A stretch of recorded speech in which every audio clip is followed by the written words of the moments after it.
Vapi જેડીસીની micro એગ્રોકેમની કંપનીના મજૂર જોડે માત્ર 7200 રૂપિયાની બબાલમાં શું બન્યું?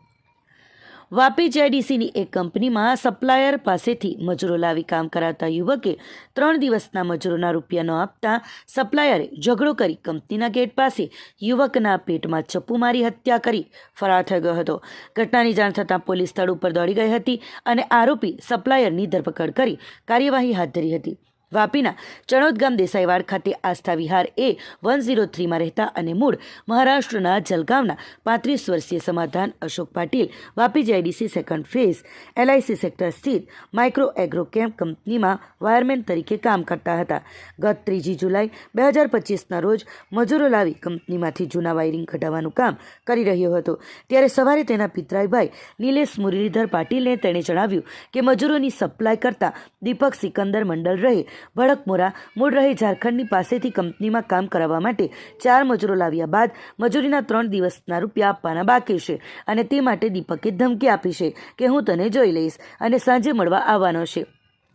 જેથી નિલેશે જણાવ્યું કે સાંજે તું મજૂરીના 7200 રૂપિયા આપી દે છે અને ઝઘડો કરતો નહીં અને કંઈક થાય તો ફોન કરજે. સાંજે 7 વાગ્યે નિલેશ કંપનીમાંથી ઘરે નીકળી ગયો હતો. ત્યારે રાત્રે 8 વાગ્યે અને 10 મિનિટ પર ફોન પર કંપનીના ફિટરે જણાવેલ કે સમાધાનને કંપનીના ગેટ આગળ કોઈકે ચપ્પુ મારી દીધેલ છે. જેથી તાત્કાલિક કંપની પર પહોંચતા સમાધાન પાટીલ જમીન પર મૃત હાલતમાં જોવા મળ્યો હતો. તેને ઉષા સેલ્બી હોસ્પિટલમાં લઈ જતાં સરકારી હોસ્પિટલમાં લઈ જવા તબીબે જણાવ્યું હતું, જ્યાં લઈ જતા તબીબે તેને મૃત જાહેર કર્યો હતો. બનાવ અંગે જેડીસી પોલીસ મથકમાં ફરિયાદ કરતા પોલીસે આરોપી દીપક સિકંદર મંડલની રાત્રે ધરપકડ કરી કાર્યવાહી હાથ ધરી હતી. જેડીસીની કંપનીમાં ETP પ્લાન્ટમાં કામ કરતા દીપક જીતેન્દ્રસિંહે ફરિયાદીને જણાવ્યું કે રાત્રે 8 વાગ્યે કંપનીના ગેટથી થોડે આગળ ફરિયાદીનો પિતરાઈભાઈ સમાધાન પાટીલ અને દીપક મંડલ વચ્ચે બોલાચાલી થતી હતી.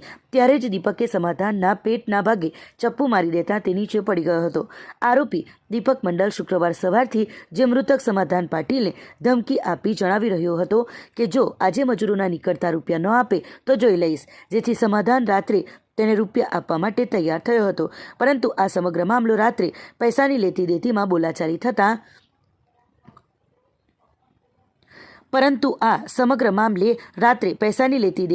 બોલાચાલી થતાં સમાધાનના પેટમાં ચપ્પુ મારી દેતા તેનું મોત થયું હતું. પોલીસે આરોપીની ધરપકડ કરી વધુ તપાસ હાથ ધરી છે. સમાધાન પાટીલ એમનું નામ છે અને એ આ કંપનીમાં ઇલેક્ટ્રિક ડિપાર્ટમેન્ટમાં કામ કરતા હતા, ઇલેક્ટ્રિકનું કામ કરતા હતા અને જે આરોપી છે એનું નામ છે દીપક મંડલ અને એ આ જ કંપનીમાં લેબર કોન્ટ્રાક્ટરના સુપરવાઇઝર તરીકે કામ કરતો હતો. આ સમાધાન પાટીલને ઇલેક્ટ્રિકનું કામ કરવા માટે મજૂરોની જરૂર હતી, જેથી એમણે આરોપી જે દીપક મંડલ છે એમના પાસે મજૂરોની માગણી કરેલી અને દીપક મંડલે એમને મજૂરો પૂરા પાડેલા અને 2 દિવસ આ મજૂરોએ સમાધાન પાટીલના અંડરમાં કામ કરેલું અને આ મજૂરોના પેમેન્ટ કુલ 7200 રૂપિયા જે દીપક મંડલે લેવાનું થતું હતું એ સમાધાન પાટીલે આપેલું ન હતું. જેથી આમની વચ્ચે સવારના બબાલ થયેલી અને દીપક મંડલે સવારના પહોરમાં આ સમાધાન પાટીલને ધમકી પણ આપેલી હતી. ત્યારબાદ બપોર પછી સાંજના સમયે એટલે જે બનાવ બન્યો એ સમયે સમાધાન પાટીલ અને દીપક મંડલ ફરીથી કંપની આગળ મળેલા અને આ જ પૈસા બાબતે એમની વચ્ચે બબાલ થયેલી. એ બબાલ દરમિયાન આ દીપક મંડલે પોતાની પાસેનું જે ચપ્પુ હતું, છરી હતી, એ મરણ જનારને મારી દીધેલું અને મરણ જનાર ત્યાં જ મરણ ગયેલા હતા અને એમ્બ્યુલન્સમાં હોસ્પિટલ લઈ ગયેલા, પરંતુ ડૉક્ટરે એમને મૃત જાહેર કરેલા હતા.